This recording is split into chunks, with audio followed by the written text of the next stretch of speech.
Chief Minister Conrad K. Sangma, in presence of Tikrikila MLA Jimmy Dishi Sangma, laid the foundation stone for the upgradation of Tikrikila PHC to a community health center at Kentapara on the Dadeng Grey Block, West Garo Hills.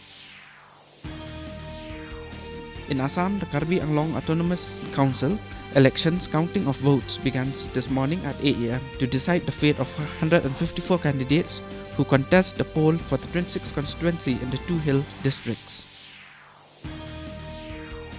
National Commission for Protection of Child Rights (NCPCR) is celebrating Elimination of Child Labour Week in honor of World Day Against Child Labour in 75 places from today.